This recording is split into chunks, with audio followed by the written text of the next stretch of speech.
Assalamualaikum warahmatullahi wabarakatuh. Waalaikumsalam warahmatullahi wabarakatuh. Apa kabar anak-anak? Alhamdulillah. Baik, sebelum mulai pembelajaran pada hari ini, alangkah baiknya kita berdoa dulu. Ketua bisa dipimpin untuk berdoa. Baik, sebelum kita mulai pelajaran pada pagi hari ini, alangkah baiknya kita berdoa dimulai.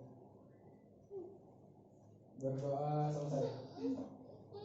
Oke, baik. Sebelum memulai kita absensi terlebih dahulu. Nada, Fani Adiansyah, Novi, Danisa. Langsung saja, di sini kita akan belajar kemunduran umat Islam. Nah, di dalam surat Al-Anfal dijelaskan. Bisa tolong Fani Ardiansyah bacakan? Baik, Pak. Bismillahirrahmanirrahim.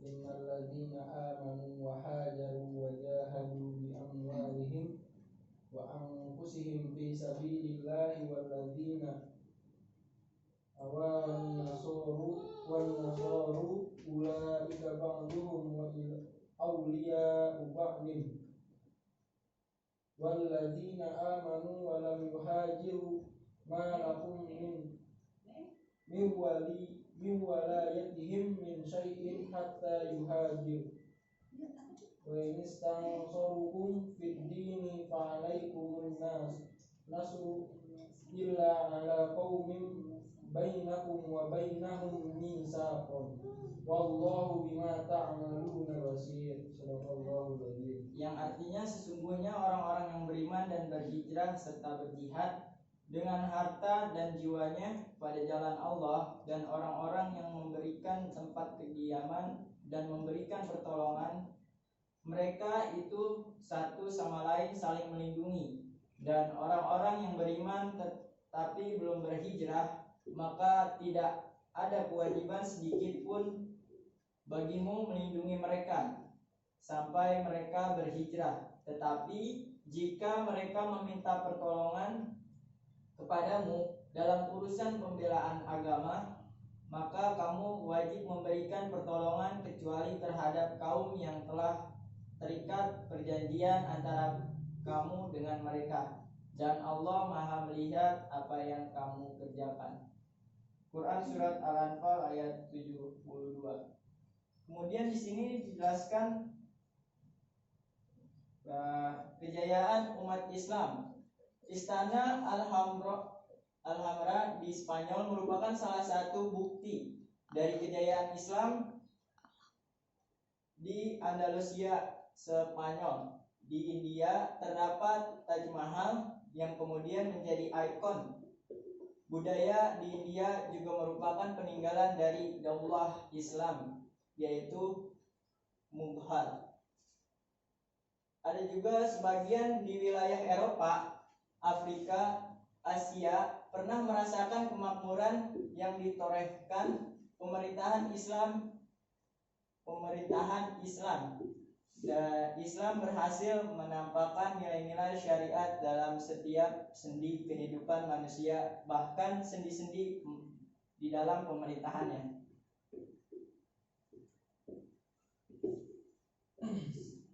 Nah, di sini di ilmuwan Islam Al-Khawarizmi juga mengembangkan ilmu matematika seperti aljabar, algoritma yang kita kenal hingga sampai saat ini. Angka-angka yang kita pakai sekarang merupakan hasil penemuan ilmuwan orang Islam yang disebut dengan Arabic numeral, menggantikan sistem bilangan Romawi yang sangat tidak fleksibel pada saat munculnya Islam. Bangsa Barat belum mengenal angka 0. Islamlah yang mengenalkan angka itu pada mereka. Berarti di sini Islam yang pertama kali menemukan dan mengenalkan angka 0. Nah, di sini selanjutnya ada kemunduran kerajaan besar.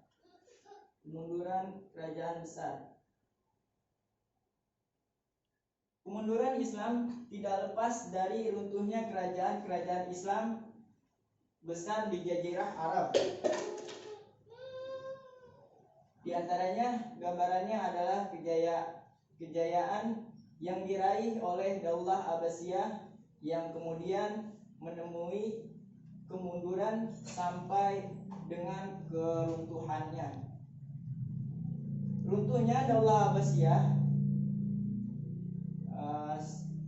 tanpa sebab setelah Daulah Abbasiyah berhasil membumikan kejayaan dan keemasannya dalam berbagai peradaban dan ilmu pengetahuan serta ilmu sosial, dan akhirnya runtuhlah Daulah Abbasiyah. Ada beberapa faktor yang melatar belakangi runtuhnya Daulah Abbasiyah. Nah, di sini dijelaskan faktornya, yaitu yang pertama ada faktor internal. Perebutan kekuasaan yang dipusatkan di pemerintahan yang terjadi antara penerus Daulah Abbasiyah tidak terbendung bagi sebagian orang Arab. Mereka masih belum bisa melupakan pengaruh Daulah Umayyah karena pada masa daulah tersebut hampir semua penguasa berasal dari bangsa Arab. Namun bagi kalangan non-Arab atau Azam, mereka juga menginginkan kekuasaan Daulah Abbasiyah dipegang oleh keturunan mereka. Nah, dengan demikian halnya orang-orang Persia, mereka menginginkan sebuah daulah dengan pemimpin yang berasal dari kalangan mereka. Fanatisme kebangsaan ini rupanya menjadi salah satu pemicu pemecah di dalam pemerintahan Daulah Abbasiyah. Selanjutnya yang kedua ada faktor eksternal. Di sini faktor eksternal terjadi perang salib yang terjadi antara umat Islam dan Kristiani telah menampakkan benih-benih permusuhan yang kuat antara umat Islam dan Kristen, dan muncullah kebencian itu semakin kuat setelah peraturan baru yang diterapkan oleh Daulah Bani Seljuk menyulitkan orang-orang Kristen yang berkunjung ke Baitul Maqdis. Sini faktor eksternalnya yaitu terjadinya perang salib. Selanjutnya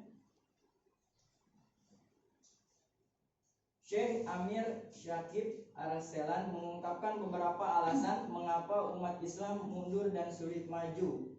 Nah, di sini satu yaitu umat Islam sudah tidak benar-benar mengamalkan ajaran Islam sesuai dengan syariat, khususnya di dalam Al-Quran dan hadis.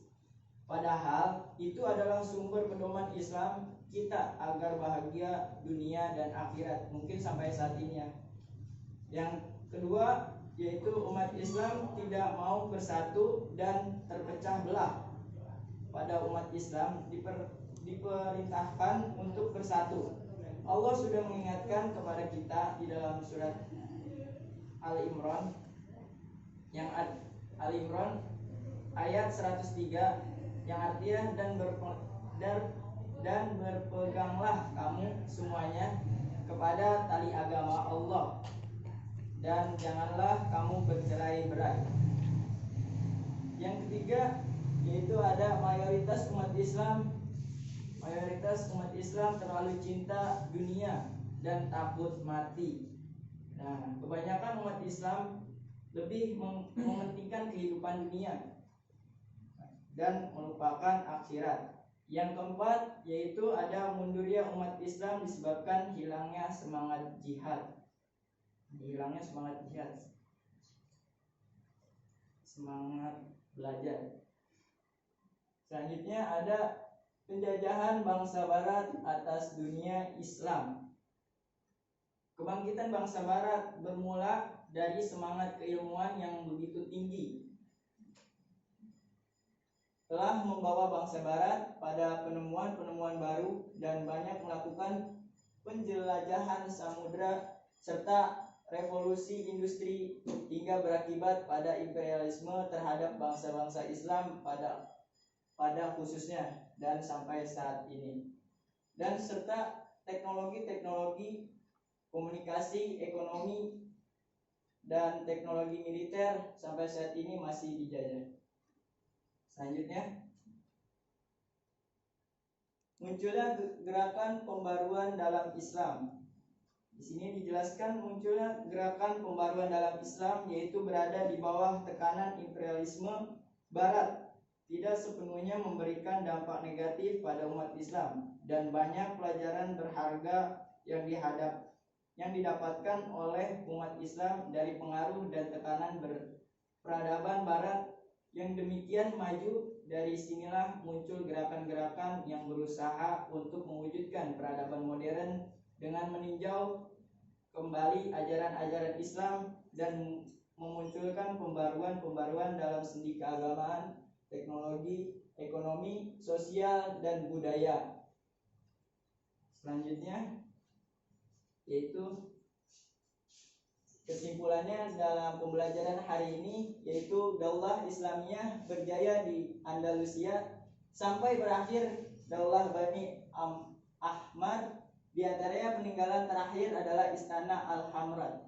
Yang kedua, kemunduran Islam dimulai dari runtuhnya Daulah Abbasiyah yang dihancurkan oleh pasukan dengan Mongol di bawah kepemimpinan Alabu Khan. Yang ketiga yaitu kemunduran daulah-daulah Islam yang dilatar belakangi oleh konflik internal yang terjadi di dalam kerajaan tersebut. Yang keempat, munculnya pembaruan dalam dunia Islam dikarenakan munculnya kesadaran dari tokoh-tokoh Islam. Mungkin pembelajaran kita sampai sini aja dahulu. Apakah ada yang mau bertanya? Baik, tidak ada yang mau bertanya? Mau Pak aku. Apa nada? Kalau misalnya yang bangun Taj Mahal itu siapa Pak? Yang membangun Taj Mahal? Iya Pak. Bangun Taj Mahal yaitu Kaisar Mughal Khalil Shah yang didirikan pada tahun 1632 hingga 1653. Nah, itu nada. Iya Bapak, aku paham. Terima kasih Bapak. Ada yang mau bertanya lagi? Oke, tidak ada. Mungkin cukup sampai sini aja pembelajaran kita. Kita akhiri dengan membaca Alhamdulillah. Alhamdulillah. Dan membaca Kafaratul Majlis. Subhanallah. Wassalamualaikum warahmatullahi wabarakatuh. Waalaikumsalam.